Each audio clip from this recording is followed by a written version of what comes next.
এদিকে সবাই কথা কম যেহেতু আজকে এখানে ভাগবত কথা আলোচনা, তাই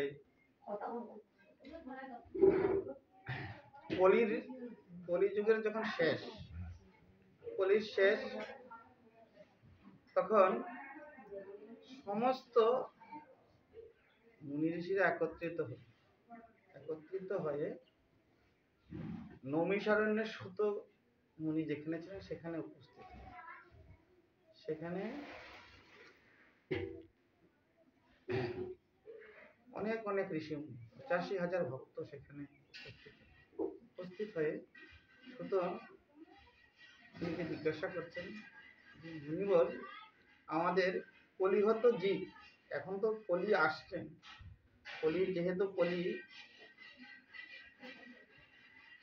যেহেতু কলির প্রভাবে পরীক্ষিত মহারাজ তখন এই ধরাধাম থেকে চলে গেছে, কিন্তু আমাদের কি করে এই জগৎ থেকে উদ্ধার হল? কিভাবে এই জগৎ থেকে উদ্ধার হইতে পারে? কলিহত জীব কলিযুগে, কারণ কলিযুগের ধর্ম এক পায়ের উপরে খাড়া, আর 4টা আর 3টা পা নাই কলিযুগের। একটা সততার উপরে কেবলমাত্র আমাদের ধর্মটা দাঁড়ানো আছে। তখন বললেন সুত গোস্বামী, বলেন যে কলিযুগে 2 রকমের যজ্ঞ আছে, একটা হলো কর্মযজ্ঞ, আরেকটি হলো জ্ঞানযজ্ঞ। কর্মযজ্ঞ কাকে বলে, আবার জ্ঞানযজ্ঞ কাকে বলছেন? যে যজ্ঞটা আমাদের জ্ঞানের মাধ্যমে হয় সেটা হলো জ্ঞানযজ্ঞ, আর যেটা কর্মের মাধ্যমে কর্মযজ্ঞ। কিন্তু কলির কোনো দ্রব্যই শুদ্ধ না। আমরা যে কর্মযজ্ঞ করব সেটার জন্য আমরা যজ্ঞ করি ঠিকই, কিন্তু যেই সামগ্রীগুলি আমাদের যজ্ঞের দরকার, কিন্তু সেগুলি আমরা সঠিকভাবে পাওয়া যায়।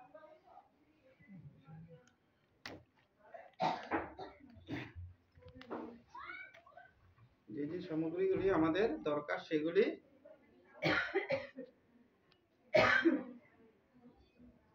সঠিকভাবে পাওয়া যায় না। এই জন্য বলছেন কলিযুগে কর্মযজ্ঞের থেকে কি জ্ঞানযজ্ঞ শ্রেষ্ঠ।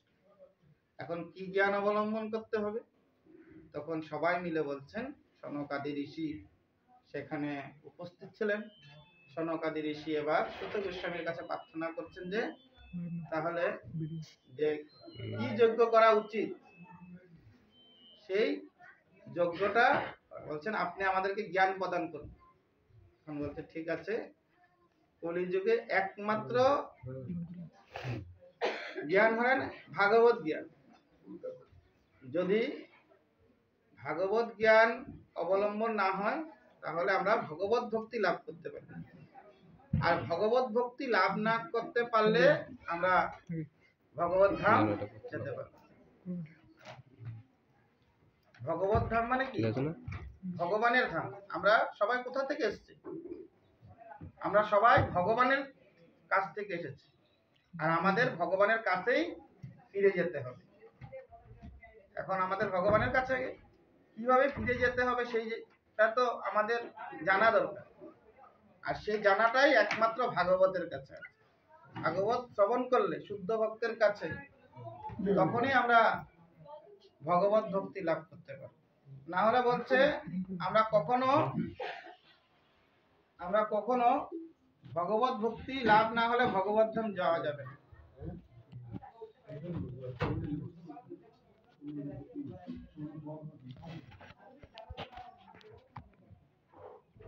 তাই সুত গোস্বামী সেই খুব সুন্দরভাবে ভাগবতের কথা এই নৈমিষারণ্যে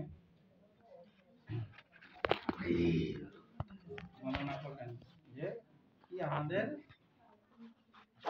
ভাগবত কথা কার থেকে শুনতে হয়? ভগবত ভক্তির মাধ্যমে।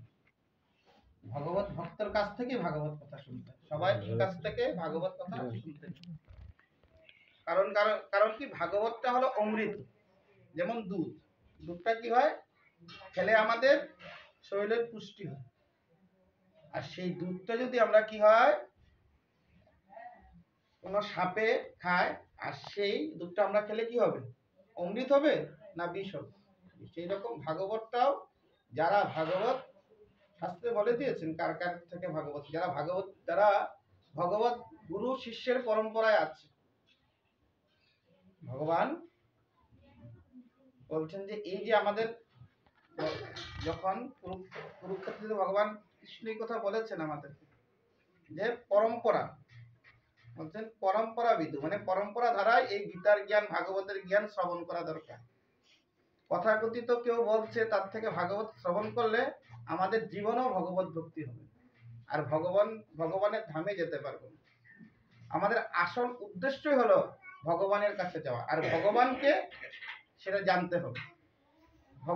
ভগবান হলেন একমাত্র কৃষ্ণ। বলছে ঈশ্বর পরম কৃষ্ণ সচ্চিদানন্দ বিগ্রহ অনাদির আদির গোবিন্দ সর্ব কারণ কারণ।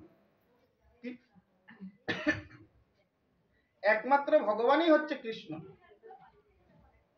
আর কলিযুগে এই শিক্ষাটা কে দিয়েছেন? স্বয়ং ভগবান কলিযুগে অবতীর্ণ হয়েছেন কি রূপে? চৈতন্য মহাপ্রভু রূপে। আমরা কলিহত জীব চৈতন্য মহাপ্রভুকে ভুলিয়ে গেছি।